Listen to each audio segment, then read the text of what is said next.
Hi friends, welcome back to our channel. ఈరోజు మన topic ఏంటంటే లాస్ట్ వీక్లో వచ్చిన కొన్ని important current affairs top MCQs discuss చేసుకోబోతున్నాము. వీడియోని స్కిప్ చేయకుండా చూడండి, అలాగే చివరి వరకు చూడండి ఫ్రెండ్స్. ఈరోజు మన ఫస్ట్ పాయింట్ వచ్చేసి ఫస్ట్ క్వశ్చన్ ఎంసీక్యూస్లో ప్రపంచంలోనే అత్యధికంగా పాల ఉత్పత్తి చేస్తున్న దేశాల్లో భారత్ ఎన్నో స్థానంలో నిలిచింది అని అడుగుతున్నారు ఫ్రెండ్స్. వీడియోను ఒకసారి స్కిప్ చేసి ఆన్సర్ చేయడానికి ట్రై చేయండి. ఇక్కడ ఆప్షన్స్ చూస్తే ఆప్షన్ ఏ 1వ స్థానం, ఆప్షన్ బి 2వ స్థానం, ఆప్షన్ సి 3వ స్థానం, ఆప్షన్ డి 4వ స్థానం అంటున్నారు. ప్రపంచంలోనే అత్యధికంగా పాల ఉత్పత్తి చేస్తున్న దేశాల్లో భారత్ మొదటి స్థానంలో నిలవడం జరిగింది ఫ్రెండ్స్. చాలా ఇంపార్టెంట్, గుర్తుంచుకోండి. ప్రపంచంలోనే పాలను అత్యధికంగా ఉత్పత్తి చేస్తున్న దేశాల్లో భారత్ అగ్రస్థానంలో నిలిచింది. ప్రపంచ ఉత్పత్తిలో భారత్ నుంచి 24% పాల ఉత్పత్తి వస్తుంది. అలాగే 239 మిలియన్ మెట్రిక్ టన్నుల పాల ఉత్పత్తిని ప్రపంచవ్యాప్తంగా ఉత్పత్తి చేస్తున్నట్టు నివేదిక వెల్లడించడం జరిగింది ఫ్రెండ్స్. అలాగే 2030 నాటికి 300 మిలియన్ మెట్రిక్ టన్నుల పాలను ఉత్పత్తి చేయాలని భారత్ లక్ష్యంగా పెట్టుకుంది. అలాగే డైరీ రంగంలో భారత్ జీడీపీలో 4.5% వాటా కలిగి ఉంది అని రిపోర్ట్ ఇవ్వడం జరిగింది ఫ్రెండ్స్. గుర్తుంచుకోండి, చాలా ఇంపార్టెంట్. పాల ఉత్పత్తిలో భారత్ అగ్రస్థానంలో నిలవడం జరిగింది. నెక్స్ట్ క్వశ్చన్, సెకండ్ క్వశ్చన్ చూద్దాం ఫ్రెండ్స్. ప్రపంచంలోనే తొలి 3D ప్రింటర్ రైల్వే స్టేషన్ను ఎక్కడ ఏర్పాటు చేయనున్నారని క్వశ్చన్ అడగడం జరిగింది ఫ్రెండ్స్. దానికి సంబంధించిన ఆప్షన్స్ చూస్తే option A India, option B USA, option C China, option D Japan అని ఉంది ఫ్రెండ్స్. ఒకసారి వీడియోని స్కిప్ చేసి ఆన్సర్ చేయడానికి ట్రై చేయండి ఫ్రెండ్స్. ప్రపంచంలోనే తొలి 3D ప్రింటర్ రైల్వే స్టేషన్ని ప్రపంచంలోనే Japan, option D correct friends, జపాన్లో ఏర్పాటు చేయనున్నారు. ప్రపంచంలోనే తొలి 3D ప్రింటర్ రైల్వే స్టేషన్ను జపాన్లో నిర్మిస్తున్నారు. దక్షిణ వాకయానా ప్రావిన్స్లో ఈ స్టేషన్ను వెస్ట్ జపాన్ రైల్వే సంస్థ నిర్మిస్తుంది ఫ్రెండ్స్. ప్రపంచంలోనే తొలి 3D ప్రింటర్ రైల్వే స్టేషన్ జపాన్లో ఏర్పాటు చేయనున్నట్టు ప్రకటించడం జరిగింది. చాలా ఇంపార్టెంట్ ఫ్రెండ్స్, ఇంటర్నేషనల్ రిలేషన్షిప్స్లో భాగంగా. అలాగే ఇక్కడ తొలిసారి అంటున్నారు కాబట్టి సూపర్లేటివ్ గుర్తుంచుకోవాలి, ఇంపార్టెంట్. నెక్స్ట్ క్వశ్చన్ చూద్దాం ఫ్రెండ్స్. Question number 3. ఇటీవల భారత్కి మరియు ఇటలీకి రక్షణ సహకార సమావేశం ఎక్కడ జరిగింది మరియు అది ఎన్నవ ఎడిషన్ అని అడుగుతున్నారు ఫ్రెండ్స్. ఇంటర్నేషనల్ రిలేషన్షిప్స్, అంతర్జాతీయ సంబంధాల్లో భాగంగా చాలా ఇంపార్టెంట్ ఫ్రెండ్స్. ఇక్కడ ఆప్షన్స్ చూస్తే ఆప్షన్ ఏ రోమ్, అలాగే 13th ఎడిషన్ అని అంటున్నారు. ఇది 2 సార్లు పడింది, సారీ ఫ్రెండ్స్. 13th ఎడిషనా, లేదంటే ఆప్షన్ బి ఢిల్లీ 13వ ఎడిషన్, ఆప్షన్ సి రోమ్ 14వ edition, option D Delhi 14th edition అని అడుగుతున్నారు ఫ్రెండ్స్. ఒకసారి మీరు ఆన్సర్ చేయడానికి ట్రై చేయండి. మనం ఒకసారి ఆన్సర్ చూస్తే ఆప్షన్ ఏ కరెక్ట్ ఫ్రెండ్స్. ఇది ఇటలీలోని రోమ్లో జరిగింది. అలాగే 13వ ఎడిషన్ రక్షణ సహకార సమావేశం రోమ్లో జరిగింది ఫ్రెండ్స్, గుర్తుంచుకోండి. అలాగే ఈ రక్షణ సహకార సమావేశాల యొక్క ఉద్దేశం ఏంటంటే భారత్ మరియు ఇటలీ మధ్య రక్షణ సంబంధాలను బలోపేతం చేయడానికి, అలాగే సంయుక్త శిక్షణలు, సమావేశం, సముద్ర సమాచారం, రక్షణ సాంకేతిక సమాచారం సంబంధించి అంతర్జాతీయ భద్రతలో సహకారంపై చర్చించడం జరిగింది ఫ్రెండ్స్, గుర్తుంచుకోండి. రోమ్లో జరిగింది భారత్ మరియు ఇటలీ రక్షణ సహకార సమావేశం. Next question friends, question number 4. National current అఫైర్స్లో భాగంగా ఇటీవల దేశంలోనే తొలి సహకార యూనివర్సిటీని ఏ రాష్ట్రంలో ఏర్పాటు చేయనున్నట్టు లోక్సభలో ప్రకటించారు అని అడుగుతున్నారు friends. Option A Gujarat, option B Maharashtra, option C Bihar, option D Uttar Pradesh. ఆన్సర్ని ట్రై చేయండి ఫ్రెండ్స్. ఇటీవల గుజరాత్లోని ఆప్షన్ ఏ అనేది కరెక్ట్ ఫ్రెండ్స్. ఇటీవల గుజరాత్లోని ఆనంద్ ఇన్స్టిట్యూట్ ఆఫ్ రూరల్ మేనేజ్మెంట్ను త్రిభువన్ సహకార యూనివర్సిటీగా మార్చే బిల్లుకు లోక్సభ ఆమోదం తెలిపింది. కేంద్ర క్యాబినెట్ సమావేశాల్లో భాగంగా లోక్సభ ఆమోదం తెలపడం జరిగింది ఫ్రెండ్స్. ఇది భారతదేశంలోనే మొట్టమొదటి సహకార యూనివర్సిటీ అని గుర్తుంచుకోండి. అలాగే దీనికి త్రిభువన్ సహకార యూనివర్సిటీ అని పేరు మార్చే బిల్లుకు లోక్సభ ఆమోదం తెలిపింది అని గుర్తుంచుకోండి ఫ్రెండ్స్. దేశంలోనే తొలి సహకార యూనివర్సిటీ గుజరాత్లో ఏర్పాటు చేయనున్నారు. అలాగే దీని ద్వారా ప్రతి సంవత్సరం 8 లక్షల సహకార నిపుణులకు శిక్షణ ఇవ్వాలని లక్ష్యంగా పెట్టుకున్నారు. తర్వాత గ్రామీణ ఆర్థిక వ్యవస్థను బలోపేతం చేయడానికి ఈ యూనివర్సిటీ కీలక పాత్ర పోషించనుంది అన్నట్టు తెలపడం జరిగింది ఫ్రెండ్స్, గుర్తుంచుకోండి. దేశంలోనే తొలి సహకార యూనివర్సిటీని గుజరాత్లో ఏర్పాటు చేయనున్నారు. దాని పేరు త్రిభువన్ సహకార యూనివర్సిటీగా మార్చనున్నారు అని లోక్సభలో ఆమోదం తెలపడం జరిగింది ఫ్రెండ్స్. చాలా ఇంపార్టెంట్, గుర్తుంచుకోండి. నెక్స్ట్ క్వశ్చన్ చూద్దాం ఫ్రెండ్స్. Question number 5. భారత్లో తొలి ఫ్రోజన్ జూ ఏర్పాటు చేస్తూ ఏ రాష్ట్రం వార్తల్లో నిలిచింది అని అడుగుతున్నారు. గుర్తుంచుకోండి ఫ్రెండ్స్, భారత్లోనే తొలి ఫ్రోజన్ జూ ఏర్పాటు చేస్తూ ఏ రాష్ట్రం వార్తల్లో నిలిచింది. Option A Himachal Pradesh, option B Paschim Bengal, option C Madhya Pradesh, option D Gujarat అంటున్నారు. ఆన్సర్ చేయడానికి ట్రై చేయండి ఫ్రెండ్స్. భారతదేశంలోనే తొలి ఫ్రోజన్ జూ ఏర్పాటు చేస్తూ option B answer correct friends. పశ్చిమ బెంగాల్లోని పద్మజా నాయుడు హిమాలయన్ జూలాజికల్ పార్కులో దేశంలోనే తొలి ఫ్రోజన్ జూను ప్రారంభించడం జరిగింది ఫ్రెండ్స్. ఈ జూలో హిమాలయాల్లో అరుదైన జంతుజాతులు, జన్యువులు, స్పమ్స్ వాటిని భద్రపరచడం జరుగుతుంది. ఇది CCMBతో కలిసి దీన్ని ఏర్పాటు చేయడం జరిగింది ఫ్రెండ్స్. ఇలా కూడా క్వశ్చన్ అడగడానికి ఛాన్స్ ఉంది ఫ్రెండ్స్. తొలి ఫ్రోజన్ జూని ఏ సంస్థతో కలిసి ఏర్పాటు చేయడం జరిగింది అని అడగడానికి ఛాన్స్ ఉంది ఫ్రెండ్స్. గుర్తుంచుకోండి, CCMBతో కలిసి ఏర్పాటు చేయడం జరిగింది. చాలా ఇంపార్టెంట్, గుర్తుంచుకోండి ఫ్రెండ్స్. నెక్స్ట్ క్వశ్చన్ చూద్దాం ఫ్రెండ్స్. కింది వాటిలో సరికాని దాన్ని గుర్తించండి అని అడుగుతున్నారు. ఒకసారి అబ్జర్వ్ చేయండి. ఆప్షన్ ఏ అనేది తెలంగాణ రాష్ట్రం ఇటీవల ఫిలిప్పైన్స్కు బియ్యం ఎగుమతి చేస్తూ వార్తల్లో నిలిచింది అంటున్నారు. ఆప్షన్ బి 8 లక్షల టన్నుల బియ్యంను ఎగుమతి చేయడానికి ఒప్పందం కుదుర్చుకున్నారు. ఆప్షన్ సి తొలి విడతగా 12,500 టన్నుల బియ్యంను విశాఖపట్నం పోర్టు నుండి ఈ బియ్యం సరఫరా చేయడం జరిగింది.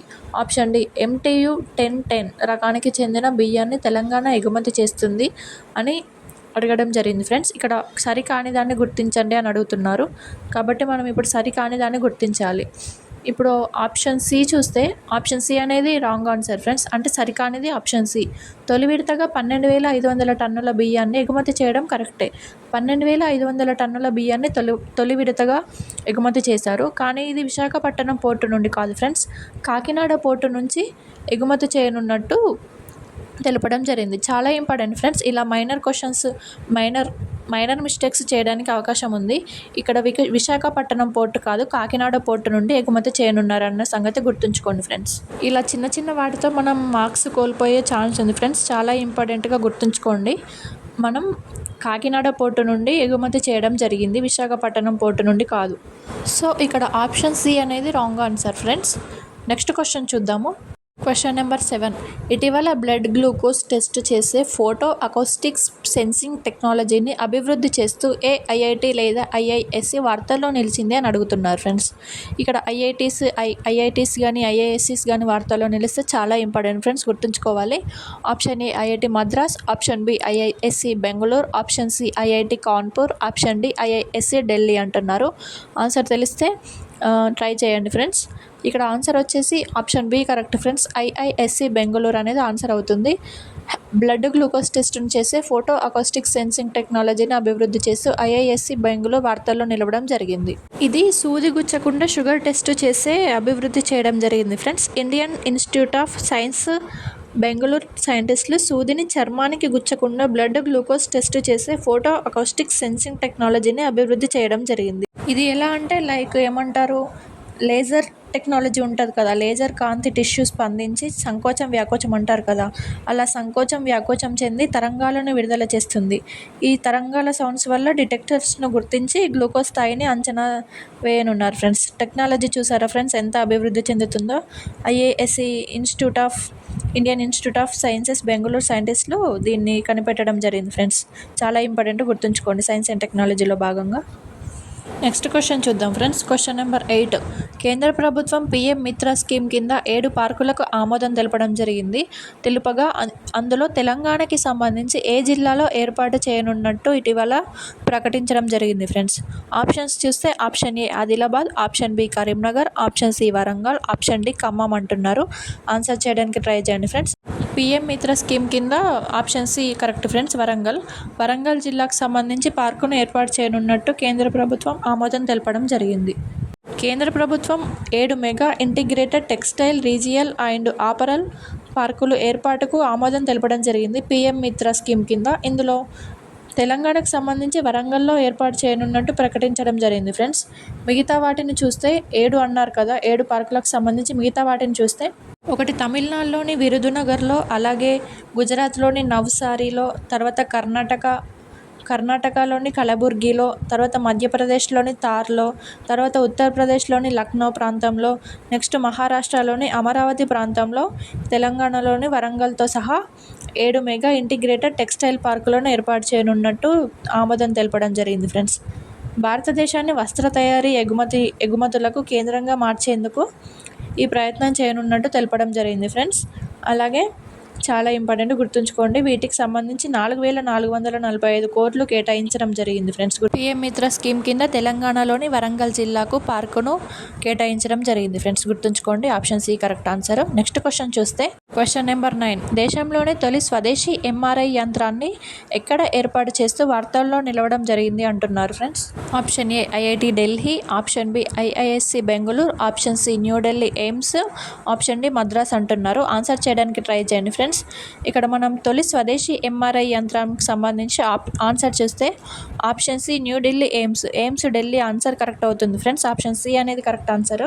దీనికి సంబంధించిన ఎక్స్ప్లెనేషన్ చూస్తే దేశంలోని తొలి స్వదేశీ ఎంఆర్ఐ యంత్రాన్ని అభివృద్ధి చేస్తూ న్యూఢిల్లీ ఎయిమ్స్లో పరీక్షల కోసం 2025 అక్టోబర్లో అమర్చనున్నారు ఫ్రెండ్స్. అంటే ఈ ఫ్యూచర్లో 2025 ఈ ఇయర్లోని అక్టోబర్లో టెస్టులు చేయనున్నారు friends. Electronics and information technology మంత్రిత్వ శాఖ, అలాగే Sameer society for applied microwave electronics engineering and research ద్వారా దీన్ని అభివృద్ధి చేయనున్నట్టు తెలపడం జరిగింది ఫ్రెండ్స్. ఇంపార్టెంట్, గుర్తుంచుకోండి. ఇదే క్వశ్చన్ని ఈ విధంగా కూడా అడగడానికి ఛాన్స్ ఉంది ఫ్రెండ్స్. ఇటీవల తొలి స్వదేశీ ఎంఆర్ఐ యంత్రాన్ని న్యూఢిల్లీ ఎయిమ్స్లో తయారు చేశారు కదా, దానికి సంబంధించి ఏ ఏ సంస్థల ఒప్పందం ద్వారా ఏర్పాటు చేయనున్నారు అని అడగడానికి ఛాన్స్ ఉంది ఫ్రెండ్స్.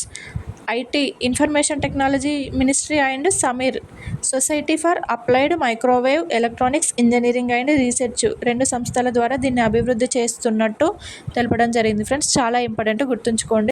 తొలి స్వదేశీ ఎంఆర్ఐ యంత్రం ఎయిమ్స్ న్యూఢిల్లీ అని గుర్తుంచుకోండి. నెక్స్ట్ క్వశ్చన్ చూద్దాం friends. Question number 10 friends, last question number 10. ఇటీవల ఐఐటి ఏఐ రోబోలను ఏర్పాటు చేస్తూ వార్తల్లో నిలిచింది అంటున్నారు. Option A IIT Kanpur, option B IIT Madras, option C IIT Guwahati, option D IIT Delhi అంటున్నారు. ఈ ఐఐటీస్ అనేది చాలా ఇంపార్టెంట్ ఫ్రెండ్స్. డైరెక్ట్ క్వశ్చన్ అడగడానికి ఛాన్స్ ఉంది. సో చాలా ఇంపార్టెంట్, గుర్తుంచుకోండి. ఇప్పుడు ఆన్సర్ చూస్తే తొలి ఏఐ రోబోలను ఏర్పాటు చేస్తూ ఐఐటి గౌహతి వార్తల్లో నిలవడం జరిగింది ఫ్రెండ్స్. ఆప్షన్ సి అనేది కరెక్ట్ ఆన్సర్ అవుతుంది. దీనికి సంబంధించి ఎక్స్ప్లెనేషన్ చూద్దాం ఫ్రెండ్స్. భారత్ సరిహద్దులకు పర్యవేక్షించడానికి ఐఐటి గౌహతి పరిశోధకులు అధునాతన రోబోలు అభివృద్ధి చేయడం జరిగింది ఫ్రెండ్స్. అంటే ఈ ఆర్టిఫిషియల్ ఇంటెలిజెన్స్ సహాయంతో భారత్కి సంబంధించిన భారత్ సరిహద్దులను పర్యవేక్షించడానికి అభివృద్ధి చేయనున్నట్టు తెలపడం జరిగింది ఫ్రెండ్స్. అంటే ఈ సైన్యం, అంటే మనుషులు సైన్యం కూడా వెళ్ళలేని ప్రదేశంలోకి ఇవి వెళ్ళి పర్యవేక్షిస్తాయి. సరిహద్దులో చొరబాటుకు ప్రయత్నించిన లేదా డ్రోన్స్ను పంపిన ఈ రోబోలు సెన్సార్ల సహాయంతో గుర్తించి అప్రమత్తం చేయనున్నాయి ఫ్రెండ్స్. చాలా ఇంపార్టెంట్, గుర్తుంచుకోండి ఫ్రెండ్స్. ఐఐటి గౌహతి సరిహద్దు భద్రత కోసం ఏఐ రోబోలను ఏర్పాటు చేయడం జరిగింది. ఎంత టెక్నాలజీ చూడండి ఫ్రెండ్స్. ఐఐటి గౌహతి అనేది మన భారతదేశం యొక్క సరిహద్దు భద్రత కోసం, నిఘా వ్యవస్థ కోసం ఏఐ రోబోలను ఏర్పాటు చేయడం జరిగింది. సైన్యం కూడా వెళ్ళలేని ప్లేస్లోకి ఏఐ వెళ్ళి సెన్సార్స్ ద్వారా పర్యవేక్షించనుందంట ఫ్రెండ్స్. చాలా ఇంపార్టెంట్, గుర్తుంచుకోండి. ఇది ఫ్రెండ్స్ ఈరోజు టాప్ 10 ఎంసీక్యూస్ మార్చ్ మంత్లో నిలిచిన లాస్ట్ వీక్లోని కొన్ని important questions and explanation friends. చాలా ఇంపార్టెంట్, క్వశ్చన్ రావడానికి ఛాన్స్ ఉంది. సో ఖచ్చితంగా వీడియోని చూసిన ప్రతి ఒక్కరూ మీ ఫ్రెండ్స్ అందరికీ షేర్ చేయండి ఫ్రెండ్స్. అలాగే వీడియోని లైక్ చేయండి. Thank you so much. Thank you for watching. కొత్తగా ఛానల్ని చూసినట్టయితే ప్లీజ్ డూ సబ్స్క్రైబ్.